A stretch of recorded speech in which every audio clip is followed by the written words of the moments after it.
بسم الله الرحمن الرحيم. إن الحمد لله نحمده ونستعينه ونستغفره ونعوذ بالله من شرور أنفسنا من سيئات أعمالنا. من يهده الله فلا مضل له ومن يضلل فلا هادي له. أشهد أن لا إله إلا الله وحده لا شريك له وأشهد أن محمدا عبده ورسوله. يا أيها الذين آمنوا اتقوا الله حق تقاته ولا تموتن إلا وأنتم مسلمون. يا أيها الناس اتقوا ربكم الذي خلقكم من نفس واحدة وخلق منها زوجها وبث منهما رجالا كثيرا ونساء واتقوا الله الذي تساءلون به والأرحام إن الله كان عليكم رقيبا. يا أيها الذين آمنوا اتقوا الله وقولوا قولا سديدا يصلح لكم أعمالكم ويغفر لكم ذنوبكم ومن يطع الله ورسوله فقد فاز فوزا عظيما. أما بعد، إن أصدق الحديث كتاب الله وخير الهدي هدي محمد صلى الله عليه وسلم وشر الأمور محدثاتها وكل محدثة بدعة وكل بدعة ضلالة وكل ضلالة في النار. أقول قال بيتي بليوم كتابه الله سبحانه وتعالى كيامازك tubabuzaako n'ekiramuso ekisingira ddala okubanga kya bbeeyi, ekiramuso ky'abantu b'omujjana ekyo Allah subhanahu wa ta'ala kyeyatusiimira abaddu ab'ekibiina kya nabbi Muhammad sallallahu alaihi wasallama okubanga kyekiramuso kye tukozesa ekigamba nti assalamu alaikum wa rahmatullahi wa barakatuh.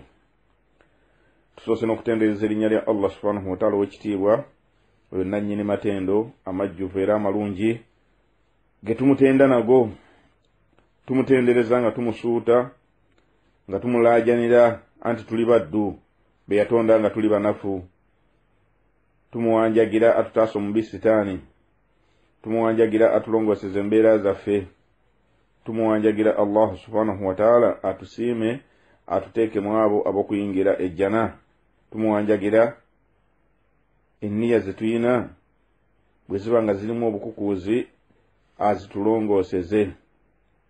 Ya Rabbi, gwe musaasize nnyo w'ekisa ekingi, tukulaajanira otutaasa omubi sitaani aleme okutulabankanya okutujja ku mulamwa ogwo ogwatutondesa nga nagwo gwe gw'okusinza omulezi waffe Allahu subhanahu wa ta'ala.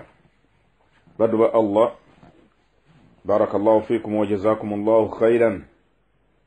Tusabira ow'ekitiibwa Muhammad sallallahu alaihi wasallama nga tulaajanira Allah subhanahu wa ta'ala amuyiire okusaasira kwe n'ebyengera n'abantu b'omu nnyumba ye n'abo bonna abamugoberera okutuusiza ddala ku lunaku lw'enkomerero.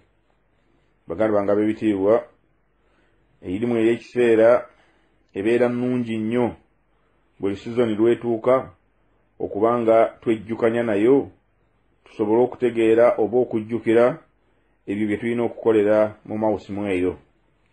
Baddu ba Allah, tuyingidde omwezi gwa Muharram, ogumu ku myezi egy'emizizo, emyezi gya Allah subhanahu wa ta'ala egy'emizizo. Mu mwezi ogwo gwa Muharram mulimu okuyitiriza okusiiba nga Nabbi sallallahu alaihi wasallam bwe yatukuutira nga bwe tugenda okulaba mu maaso eyo. Omwezi gwa Muharram gulimu olunaku olulungi ennyo okubanga tulusiiba, ng'oyo yenna aba alusiibye asonyiyibwa ebibi bya mwaka mulamba. N'olwekyo baddu ba Allah, ekyokwejjukanya kyaffe olwaleero biidhinillah kigenda kutambulira awo ku mwezi gwa Muharramu n'obulungi obugulimu. Allah subhanahu wa ta'ala yagamba nti inna iddata ash-shuhuri inda Allahi 12 shahran في كتاب الله يوم خلق السماوات والأرض منها 4 هرم. الله سبحانه وتعالى يقول nti mazima ddala emyezi mu maaso ga Allah subhanahu wa ta'ala giri 12 nga gye gyawandiikibwa mu kitabo kya Allah subhanahu wa ta'ala yawma khalaqa as-samawati wal ard, olunaku lwe yatonda eggulu n'ensi. Nga tujjukira bulungi nti Allah subhanahu wa ta'ala yalagira ekkalaamu ewandiike buli kimu ekigenda okubaawo emyaka emitwalo 5 nga tannaba kutandika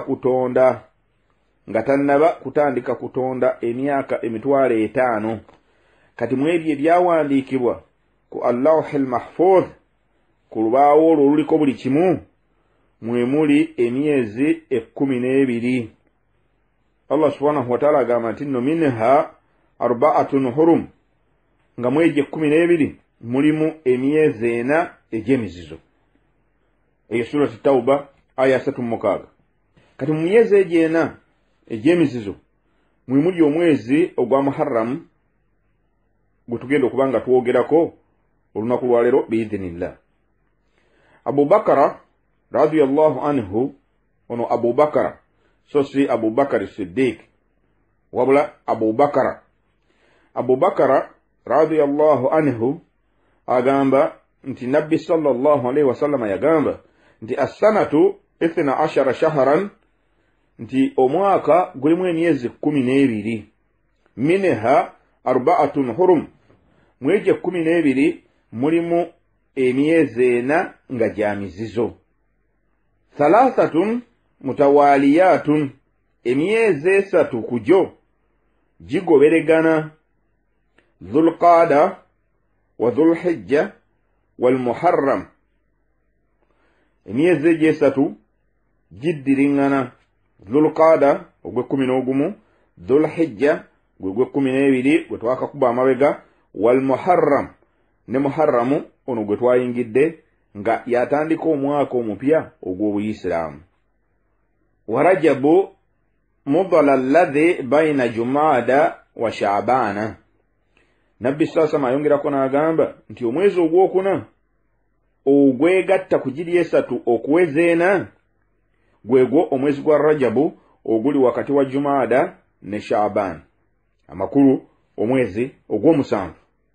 Tukimanyi bulungi nti Jumada thani mwezi gwa 6, then Rajab gwegwo musanvu, then Shaaban gwegwo 8, then oluvannyuma lwa Shaaban kyekiddako Ramadan gwegwo 9, then Shawwal gwegwo 10, then netulyoka tuyingira Dhulqada ogwe 11, Dhulhijja 12, omwaka ne guggwako ne tuyingira omwaka omupya.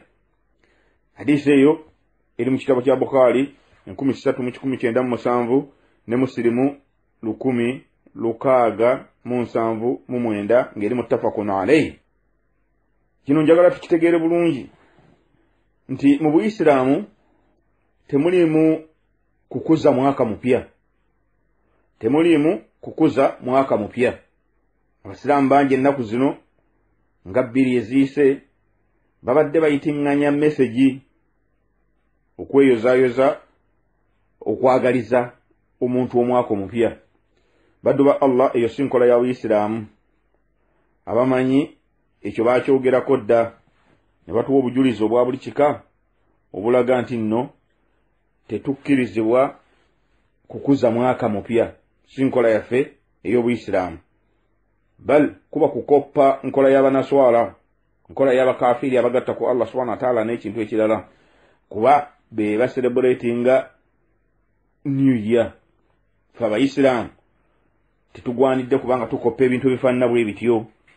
Mu Buyisiraamu ffe tukola ebintu ebiriko endagiriro nga tuviira ddala mabega ku Mubaka Muhammad sallallahu alaihi wasallama, ku mulembe gwe yabeererawo n'abo be yali nabo n'abo abaagenda bamuddira mu bigere, nga tukimanyi bulungi nti Nabbi sasama yagamba nti khairul quruni karni, omulembe ogusingira ddala okubanga mulungi gwe mulembe gwange, thumma alladhina yalunahum, n'agamba oluvannyuma n'abo abaddako, then n'abo abaddako emirembe 3 al-mufaddala, egyo egyasukkulumizibwa. Era nga tujjukira nti Nabbi sallallahu alaihi wasallam bwe yali ayogera ku Afirikatu Najiya, the saved sect, oluvannyuma lw'okubanga yagamba nti ekibiina kye kigenda kutukamu ebitundutundu, ekibiina kye kigenda kutukamu ebibinja 73, kulluha fi nnaari, byonna bya muliro illa wahida, okujjako ekibinja kimu ne bamubuuza nti wama hiya ya rasulallah kyekiruwa ekyo waayigwa omubaka wa allah n'abaddamu n'abagamba nti nno alladhi ala mithlu ma ana alayhi alyawm wa ashaabi abo abalibeera ku nkola nga nze gye ndiko wane madiina ne basahaba bange. N'olwekyo ffe abayisiraamu tuddayo mabega gye tujja be tugenda okutunula bwe tuti tetulabayo nabbi sallallahu alaihi wasallama bwe yaselebratinga new year bwe tuddayo emabega ne tutunula kalenda yaffe ya hijiriya yatandika ddi. Umar ibn al-Khattabi ye yatandika okubala ngaddayo emabega n'abala okuva nabbi sallallahu alaihi wasallam yasenguka n'ateekawo kalenda y'obuyisiraamu. Abaffe Umar we yateekawo kalenda y'obuyisiraamu ne banne be yali nabo baaselebratinganga omwaka omupya nga guyingidde ekyokuddamu nti nedda. Then kitegeeza nti wekiba tebaakikola then tewali kalungi, tewaliwo kalungi. Law kaana fiihi khairan lasabaquuna ilayhi, singa byalimu akalungi be banditukulembedde, kuba nabbi sasama abataddeko ekigambo ekizito nti khairul quruni qarni, mulembe gusinga obulungi gwange, thumma alladhina yalunahum, emirembe ebiri egiddirira ogugwe bagiyita alquruni almufaddala, emirembe egyasukkulumizibwa egiina enkizo ku mirembe gyonna. Lwaki? gyali pure. N'olwekyo bwe baba nga tebakikola then si nkola yaffe. Abakafiiri be baselebratinga new year nga tujjukira bulungi nti sahabi Abdullah ibn Amr radiyallahu anhuma yagamba nti man bana fi biladi al-ajami wa fi riwaya man bana fi biladi al-mushrikina wa sana'a nayruzahum wa mihrajanahum wa tashabbaha bihim, oyo yenna asenga oba azimba mu nsi y'abakafiiri n'awangaalirayo wa sana'a nayruzahum wa mihrajanahum, ne yeetaba nabo mu kukuza new year's day ne ebijikujjuko byabwe byonna, Christmas twala tugende, watashabbaha bihim, n'abafaanana mu mbeera zaabwe. Omuntu oyo ng'awangalira mu mbeera eyo hatta yamuuta, okufa ne kumusanga ng'awangalira ku mbeera efaanana bw'etyo, hatta yamuuta wa huwa kadhalika, ng'ali mu mbeera bw'etyo, okufa ne kumusanga ng'ali mu mbeera bw'etyo, yeetaba mu bintu byabwe, abakoppa mu buli kimu kyebakola naye kyakola, agamba nti nno hushira ma'ahum yawma al-qiyamah, hushira ma'ahum yawma al-qiyamah, omuntu oyo agenda kuzuukira n'abantu abo ku lunaku lw'enkomerero. Allah subhanahu wa ta'ala agenda muzuukiza n'abantu abo. Jukira nabbi sasama yagamba hadisi eva ku Ibn Umar radiyallahu anhuma nti man tashabbaha biqawmihi fahuwa minhum, oyo yenna yeefaananyiriza ekibiina ky'abantu abeera wamukyo. N'olwekyo baddu ba Allah, si nkola yaffe ey'obuyisiraamu okukuza omwaka omupya n'okweweereza mesegi, wadde ng'ojja kulaba ng'Abawarabu babikola. Leka kubuzaabuzibwa, abakugu basheeke baffe baayisa dda fatwa ku nsonga eyo, tetulina biseera twandibadde tuziyitamu. Baddu ba Allah, tuddayo ku nsonga enkulu. Nabbi sasama atulaze nti omwaka gulimu emyezi 12, nga hadisi eno ya Abu Bakara radiyallahu anhu ennyonnyola bulungi oba ekwatagana bulungi nnyo ne aya gye tulabye eri mu surati Tauba. Kati mu myezi egyo mwe muli omwezi ogw'ekitiibwa, omwezi ogwa Muharram, nga gwe mwezi ogubalibwa nti gwe gusooka mu mwaka ogw'embala eyaffe ey'Ekiyisiraamu. Kati mu mwezi ogwo mulimu obulungi bungi mu kugusiiba, okuyitiriza ennyo okugusiiba, si kugusiiba kwonna wabula okuyitiriza ennyo okugusiiba ennaku ennyingi. Nabbi sallallahu alayhi wasallam yagamba mu hadisi eva ku Abu Huraira radiyallahu anhu n'agamba nti afdalu siyami ba'da ramadana shahrullahi al-muharram, okusiiba okusingira ddala obulungi oluvannyuma lw'omwezi gwa Ramadani shahrullahi al-muharram, kwe kuyitiriza okusiiba mu mwezi gwa Allah ogwa Muharram. Olaba aguyise shahrullahi al-muharram. Okuguyita nti nno shahrullahi al-muharramu kugulaga nti nno guyina enkizo, gulimu egyo emyezi egy'emizizo nga bwe tugirabye. Hadisi egenda mu maaso, Nabbi sallallahu alayhi wasallam ng'agamba nti wa afdalu salati ba'da al-farida salatu layli, nga ne swala esingira ddala okubanga nnungi era nga yankizo oluvannyuma lw'eswala ezaalaalikibwa ettaano, salatu layli ye swala y'ekiro. Eswala esingira ddala obulungi era nga yankizo oluvannyuma lw'eswala ettaano ezaalaalikibwa ye salatu layli, ye swala ey'ekiro gye tumanyi obulungi. Hadisi eyo eri mu kitabo kya Imam Muslimu ku namba 1163. Baddu ba Allah, Nabbi sallallahu alayhi wasallam atugambye nti afdalu siyami, okusiiba okusingira ddala obulungi ba'da ramadana oluvannyuma lwa Ramadani shahrullahi al-muharram, gwe mwezi gwa Allah ogwa Muharramu, nga gwe mwezi ogwo gwe twogerako mu kiseera kino. Kati Nabbi sallallahu alayhi wasallama yatugamba mu hadisi eyo nga bwe tugirabye nti okusiiba okusingira ddala obulungi kwekwo. Naye ate tewaliwo bujulizi bwonna bwajja nga bulaga nti Nabbi sallallahu alayhi wasallama yagusiiba omwezi guno, wabula ate waliwo obujulizi obulaga nti Nabbi sallallahu alayhi wasallama yayitirizanga nnyo okusiiba omwezi gwa Shaabani, kumpi kwagala kugumalako. Obujulizi ne bulaga nti yayitirizanga nnyo okusiiba omwezi gwa Shaabani, kumpi kwagala kugumalako. Kati abamanyi batunnyonnyola ensonga eyo nga bagamba nti ekisookera ddala ekigambo n'ekikolwa, ekigambo kyekisinga amaanyi, kuba wano kino kigambo kye agamba nti afdalu siyami ba'da ramadana shahrullahi al-muharram, okusiiba okusinga obulungi oluvannyuma lwa Ramadani gwe mwezi gwa Allah ogwa Muharram. Ate ku Shaabani ebikolwa bye, ahadisi zitulaga bikolwa bye. Ddayo owulize omwezi gwa Shaabani engeri gye twagunnyonnyola biidhinillah.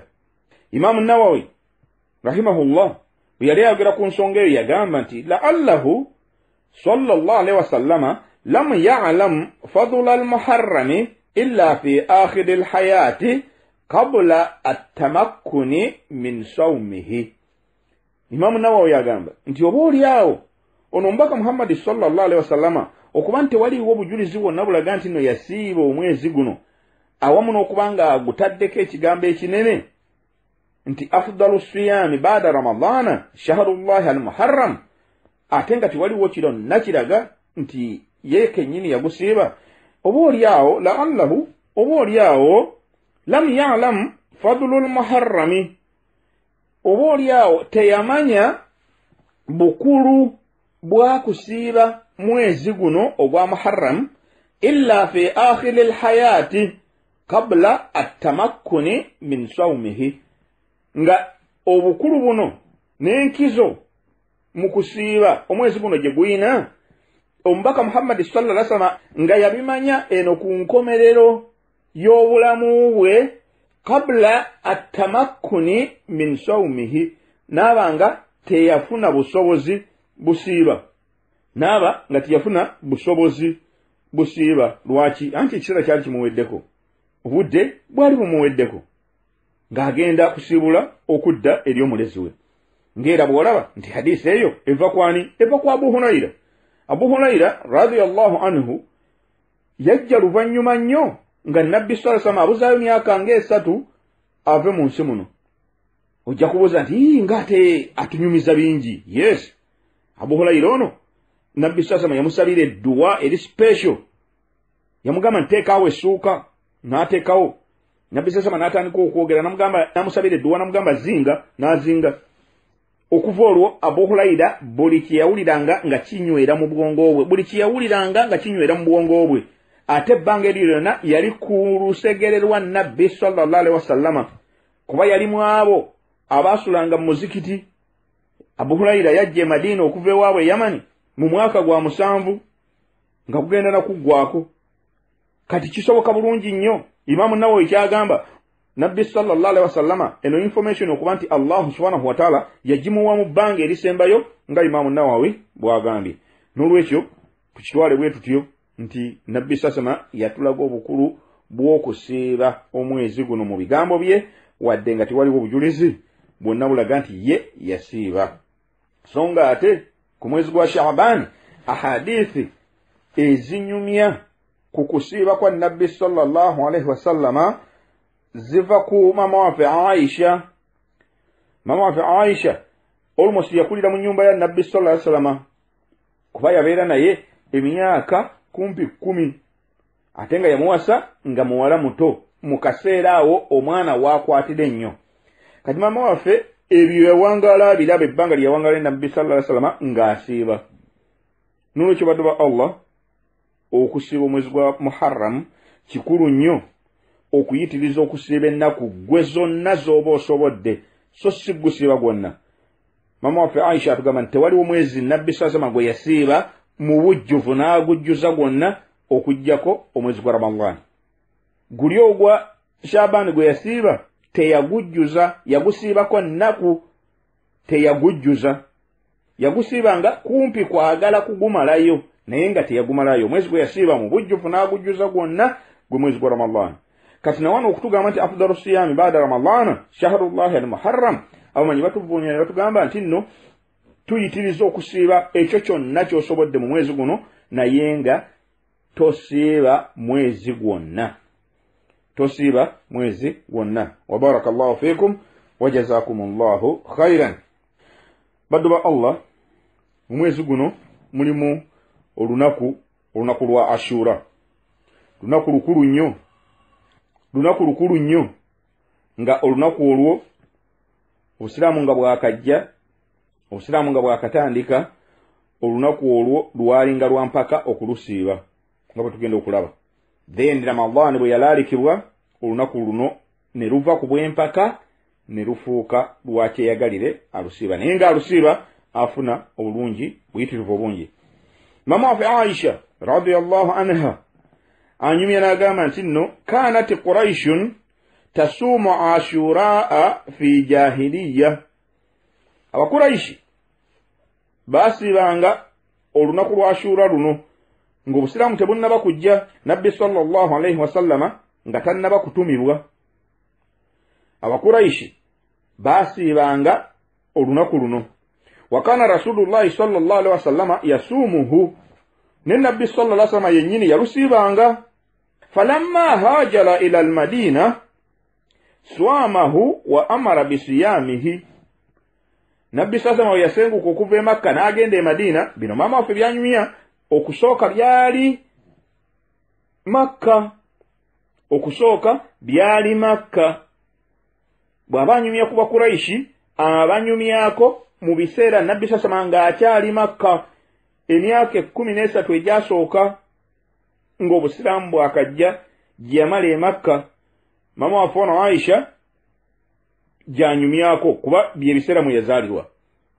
Kati agamba nti nabbi sallallahu falamma hajara ila al-Madina, bwe yasenguka okuva e Makka n'agenda e Madina, swamahu yagenda maaso n'okusiba olunaku luno, wa amara bisiyamihi n'alagira n'abantu okuba nga balusiiba.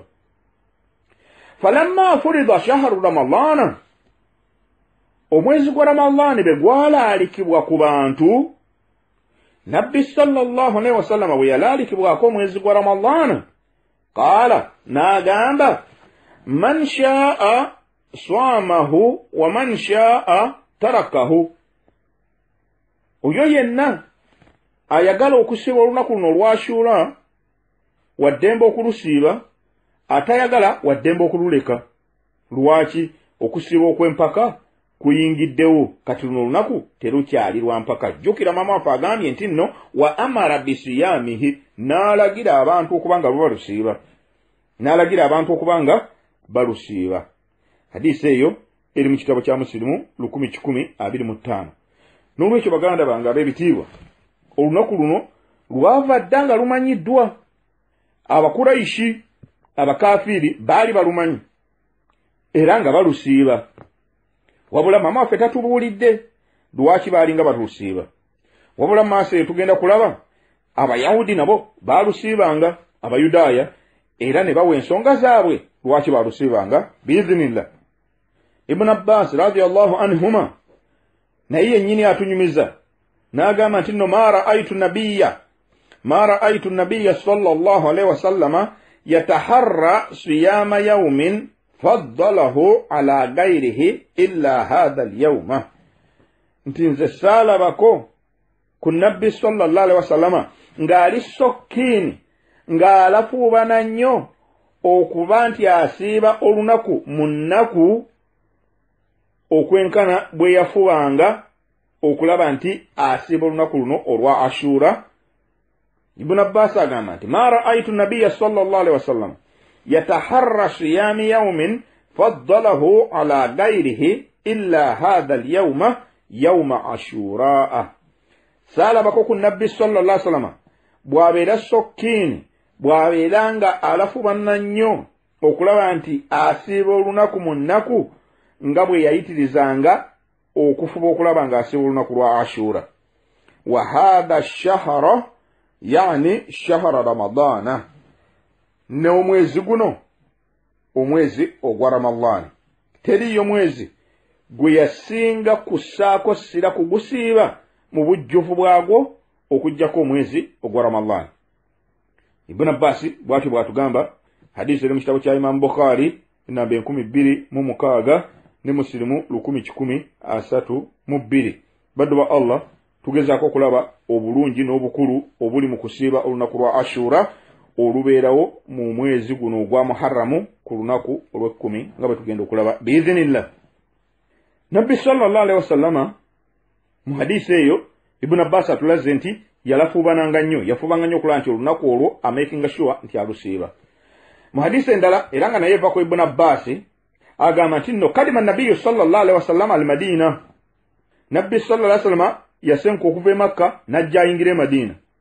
Fara'a al-yahuda tasuumu yawma Ashura, n'asanga nga Abayudaaya tasuumu yawma Ashura, n'abasanga nga basiiba olunaku luno olwa Ashura. Faqaala, kyava agamba nti ma hadha al-yawma alladhi tasuumuunahu, abaayi lunaku ki luno lwe musiiba era lwaki mulusiiba? Jjukira mama waffe Aisha atulaze nti nabbi sasama yalinga e Makka ng'olunaku olwo alusiiba, n'Abakuraishi nga nabo balusiiba.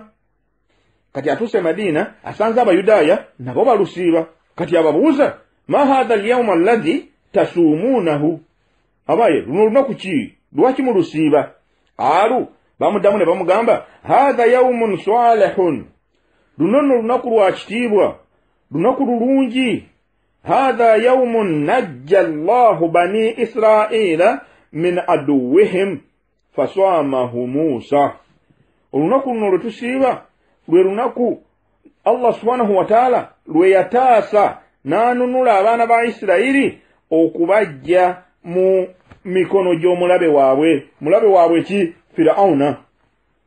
Faswamahu Musa, nabbi Musa n'asiiba olunaku luno. Qala, nabbi sallallahu agamba fa ana ahaqqu bi Musa minkum, abaaye mukimanyi ffe tulina right ku nabbi Musa okusinga mmwe. Ono nabbi sallallahu agamba baani? Agamba Abayudaaya. Lwaki nabbi sallallahu alayhi wasallama yabagamba bw'atyo? Lwakubanga Abayudaaya bano baayawukana ku biragiro n'ensomesa ya nabbi Musa oyo gwe beesibako. Ekyokubiri, baawakanya ababaka. Omuntu yenna awakanya omubaka omu yekka bw'ati mu babaka bonna abeera mukafiiri, aba avudde ku nkola entuufu, aba yuzizza tawhidi we aba agasse ku Allah subhanahu wa ta'ala ekintu ekirala la nufarriqu bayna ahadin min rusuli wa qalu sami'na wa ata'na ghufranaka rabbana wa ilaykal masir. Allah subhanahu wa ta'ala bw'ati bw'agamba mu Qur'ani era bakkiriza bwetutyo bwe tugamba ffe tetwawula mu babaka ba Allah subhanahu wa ta'ala bonna tubakkiriza jumlatan bonna tubakkiriza wamu kitole. Tukimanyi nti ababaka bangi Allah subhanahu wa ta'ala be yatuma. Ababaka abo be yatuma omuwendo omutuufu tegumanyiddwa bulungi wadde nga waliwo hadisi ezigamba nti bali 12,114. Lwaki ngamba nti no tegumanyiddwa bulungi? Lwakuba waliwo okwawukana mu bamanyi nga bagamba nti no hadisi ezo zandibanga hadisi nnafu. Kale bwe zibanga hadisi nnafu tuba tetwekakasa. Bwe zibanga hadisi nnungi then kitegeeza ababaka Allah subhanahu wa ta'ala be yatuma bali 12,114. Minhum mwabe 12,114 mulimu 315 nga bo bayina taito eya rusul babaka atenga batume. Kati mwabo 315 ne muvaamu abatano ba ulul azmi mina rusuli ababasitu amadala abenkizo abatano. Nabi Muhammad sallallahu alaihi wasallama yasoka ku listi. Nabi Ibrahim alayhi salatu wassalam, Nabi Musa alayhi salatu wassalam, Nabi Isa alayhi salatu wassalam ne Nabi Nuhu alayhi salatu wassalam. Aba nabbi abatano bebenkizo bebasukulumizibwa kuba nabbi bonna. Kati Nabi sallallahu alaihi wasallam agambye abayahudi bano nti ffe tulina right ku Nabi Musa. Lwaki? Ffe tuli mu kkubo lyerimu, tuli ku la ilaha illa Allah, kwawula Allah subhanahu wa ta'ala mu bwomu bwe mu ebintu mwabivaako. Kuba baawakanya obubaka obwa Nabi Isa, babuwakanya wadde nga yatumibwa mu bo specifically, babuwakanya. Ne bawakanya obubaka bwa Muhammad sallallahu alaihi wasallama. Kati bw'owakanya omubaka omu bw'oti bonna obeera obaganye. Bwe twaba Allah subhanahu wa ta'ala bw'ayogera ku bantu ba Nabbi Nuhu, kazzaba ar-rusul, baawakanya ababaka, baalimbisa ababaka, naye ng'ate yali omubaka omu Nabbi Nuhu yekka gwe baawakanya ne bagaana okukkiriza by'agamba. Naye Allah subhanahu wa ta'ala yagamba nti nno baawakanya ababaka, kuba bw'owakanya omubaka omu bonna oba babawakanyizza, bonna obeera obawakanyizza. Kati bano Abayahudi, Abayudaaya bano baawakanya obubaka bwa Nabbi Muhammad sallallahu alaihi wasallama n'obubaka bwa Nabbi Isa prior ku Muhammad ono sallallahu alaihi wasallama okujja. N'olwekyo Nabbi sallallahu kyabagamba nti nno fa ana ahaqqu bi Musa minkum, ffe tulina right ku Nabbi Musa okusinga mmwe. N'olwekyo faswamahu, n'asiiba olunaku olwo, wa amara bisiyamihi, n'alagira n'abasiraamu okubanga balusiiba. N'alagira n'abayisiraamu okubeera nga balusiiba. Hadisi eri mu kitabo kya Imam Bukhari ku namba 224. N'olwekyo baddu ba Allah, Ibn Abbas bw'atyo bw'atunyumiza ebikwatagana ku kusiiba olunaku luno olwa Ashura ng'amaze okuyingira e Madiina. Mama waffe Aisha atulaze obukulu bw'okusiiba olunaku luno n'engeri gye lwasiibibwangamu nga Nabbi sasama akyali Makka n'Abakuraishi nga balusiiba.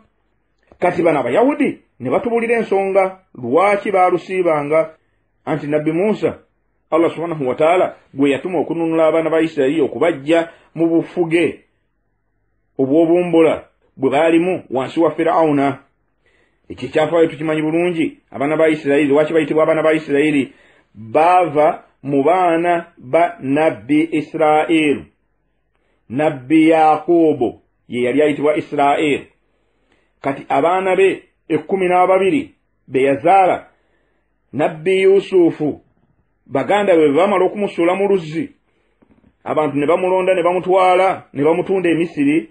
Allah subhanahu wa ta'ala yamulinyisa amadaala n'atuuka ku kuba nti nno yafuuka minisita, n'asengula abafamile ye bonna taata we maama we n'abenga ne baganda be bonna n'abaleeta e Misiri.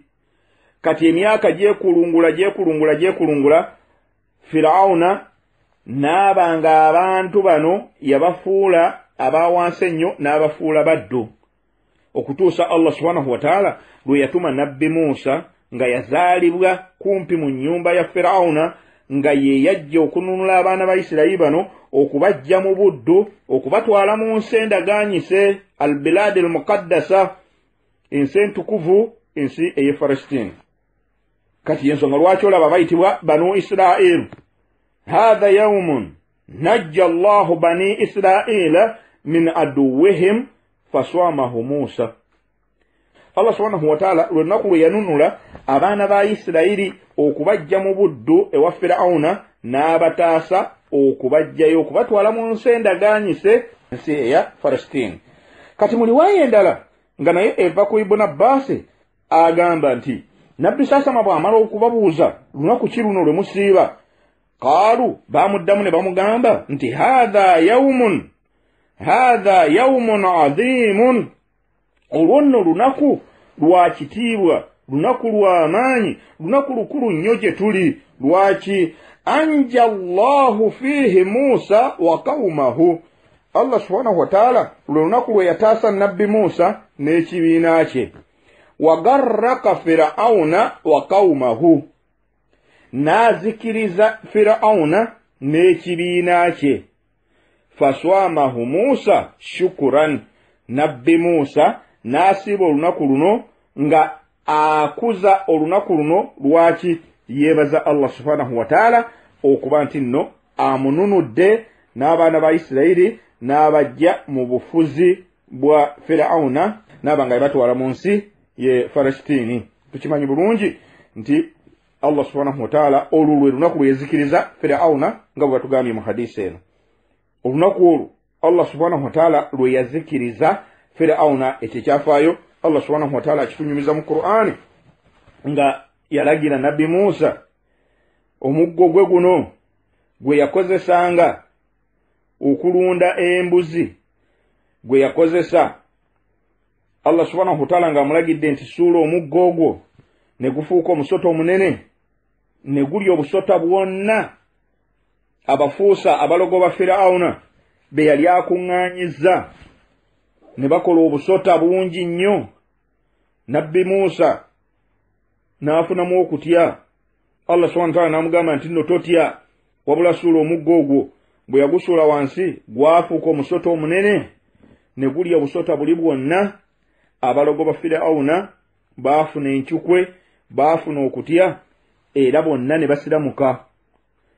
Firawuna laanatullah alayhi n'abagamba nti muyinza mutya, yabagamba nti muyinza mutya okukkiriza Katonda wa Musa nga sibawadde lukusa. Olaba okwekuza bannange nga sibawadde lukusa. Allahu akbar.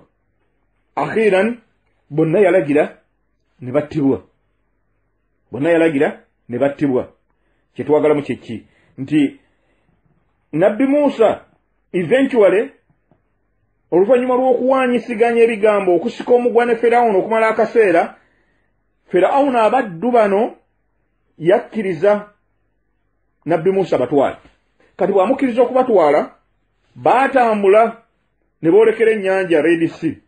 Firawuna ono yakyusa ekirowoozo n'agamba abantu bano ntadde baakinedda, n'ayungula ejje n'abagamba tubagoberere yennyini ng'aliduumira. Kati abantu ba nabbi Musa bano abaana ba Isirayiri boolekedde ennyanja, balaba ennyanja bagituuseeko tebalina gye balaga. Ate abasembe emabega batunula batandise okulengera ejje lijja emisinde, lirina embalaasi, lirina ensolo, lirina buli kimu, lijja emisinde. Batandika okulaajana. Nabbi Musa abagamba mundeke temuntawaanya, Allah wange ajja kundaga ekkubo, sayahdina, ajja kundaga, ajja kunnuŋŋamya, tayinza kutulekerera. Era bwekityo bwe kyali. N'amugamba nti nokuba omuggo ku mazzi. Allah subhanahu wa ta'ala yali asobola okulagira obulagiza amazzi ne geeyalyamu. Naye omuntu olina okukola paati yo ggwe nga ggwe. Allah subhanahu wa ta'ala mwayisiza okukolera ebyamagero. yamugamba nti kuba omuggo ku mazzi n'akuba ku mazzi ennyanja ne yeeyasaamu kigambibwa nti yeeyasaamu amakubo 12 naye nga wansi walinga awatabeerangawo mazzi nga wakalu amazzi ne gakola ebisenge bwe gati abaana ba Isirayiri ne batambula ne bagenda bwe bamala okuggwerayo ne Firawuna omusiru n'amajeege nabo ne bakwata ekkubo ne bayingira ennyanja nga balowooza nti so omugezi yandibadde yeekengera nagala this is not normal kino si kya bulijjo wateekwa okubaawo ensonga naye bonna baayingira kati omuntu asembayo mu bantu bano Isirayiri abaggwerayo bw'ati ku lukalu nene emabega nga asembayo mu ggye lya Firawuna aggwerayo mu nnyanja. Allah subhanahu wa ta'ala n'alagira nabbi Musa nti kati ddamu era okuba omuggo n'akuba omuggo amazzi ne gaddawo bonna Firawuna n'amajeege bonna ne basaanawo.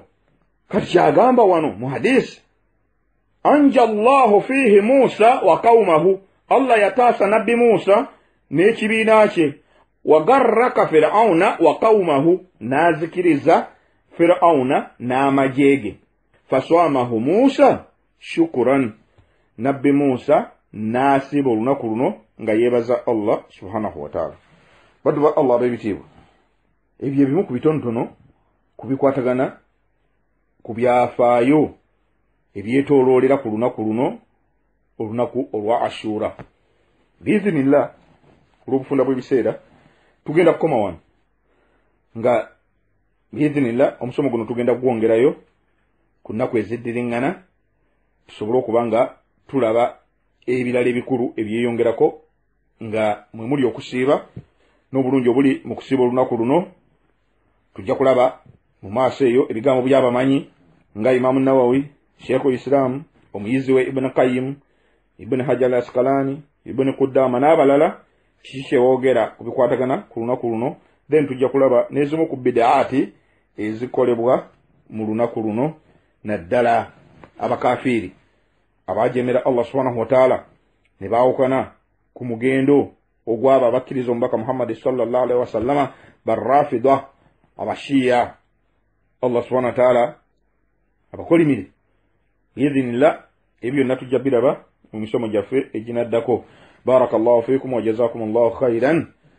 Malizana nsaba Allah subhanahu wa ta'ala ekisa ekingi ateeke mu abo abawulira ebigambo ne batwalamu ebyokka eby'omugaso ebirungi byonna ebiyitidde ku lulimi lwange Allah subhanahu wa ta'ala yansobozesa okubibatuusaako ensobi ezibaddemu zange nganze era mulagenda abeere ng'azinsonyiwa nammwe aleme okuzibafuulira ekibabuza.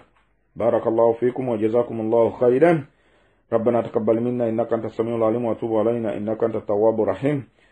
اللهم آت نفوسنا تقواها وزكها أنت خير من زكاها أنت وليها ومولاها. ربنا آتنا في الدنيا حسنة وفي الآخرة حسنة وقنا عذاب النار. وصلى الله وسلم وبارك على محمد بن عبد الله نبي الأمي وعلى آله وصحبه وسلم والحمد لله رب العالمين. سبحانك اللهم وبحمدك أشهد أن لا إله إلا أنت أستغفرك وأتوب إليك.